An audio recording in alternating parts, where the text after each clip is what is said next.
Hello, this is Walt Smith on BlueMoonRisingTV, back for another week of Walter's Glass Half Full. Now, with 2 wins under our belt, what's not to be positive about? So, let's have a look at some of those comments. Ryan lad, Guardiola will go to United, not City. He manages teams with great history. I particularly like this post because, well, it was all kinds of stupid. This isn't a debate about whether Pellegrini's good enough for City. We're just thinking, if Guardiola had to choose between the 2 clubs, which one should he or would he go for? City now have actually the same setup which brought him all that success at Barcelona. Frank Soriano and Cheeky Birighistein are actually still in regular contact with Pep. City arguably are the best youth academy setup in the world. This will actually bear fruit under Pep's reign. Pep has actually been tweeting about one of our talented youngsters. Pep loves a good youth setup. If he wins the Champions League at City, well, he'll always go down as, well, a City immortal. At United, no matter what he achieved, he'd always be in the shadow of, well, you know who, Fergie. At City, Pep could be the Messiah and lead us to the promised land. During a Pep reign, he'd actually have a load of cash to invest in the team that he wants at City. After that Chinese investment, he could literally have the best pick of any player in the world and mould a team that he wanted. At City, he wouldn't even have to overhaul the squad because we've got the technical players that can play that brand of Pep football. At United, I feel he'd actually have to overhaul that whole squad because they're not as technically proficient, well, as ours. United may have a more illustrious trophy-winning past than City, but Pep actually strikes me as the kind of character who wants to make history, not just read about it. In the famous words of the Stone Roses, the past was yours, the future's ours. Aidan Swanston. City don't have class, they have money, and Sterling is a one-footed flop. Sterling arrived in the summer with a huge price tag, which comes with huge pressure. For a young chap, I felt he could have buckled under that pressure, but he's stood up to the plate. He left Liverpool to play, score and win in Champions League games. What has he done? He's played, he's scored and he's won. We were told by the Scouse Mafia in the media, oh, he'll only be a bench warmer. How's that worked out?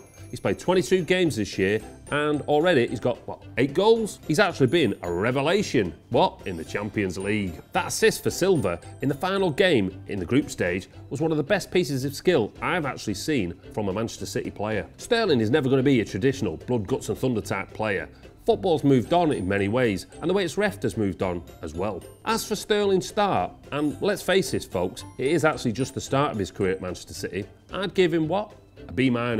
If the media, along with Manchester United fans, are allowed to get giddy about Martial, we're allowed to get giddy about Sterling. He's got far better stats so far this season. So in no way can fans from other clubs, or indeed the media, actually call Sterling a flop or a bench warmer at his career at City so far. Binage 1. Might as well be called Foreign Investment City, rather than Manchester City.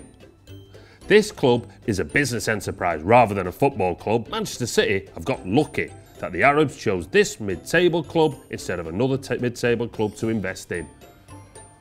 Blah, blah, blah, blah, blah. That day, we won the lottery. And like every other lottery winner I can think of, I'm going to get buckled up, I'm going to enjoy the ride of the roller coaster called Manchester City. Most of the top clubs in England are actually owned by foreign investment firms. So why would you choose Manchester City to have a go at? Well, jealousy only knows. Unlike the owners of Chelsea, Manchester United, Liverpool and Arsenal, our owners have actually put loads back into the community.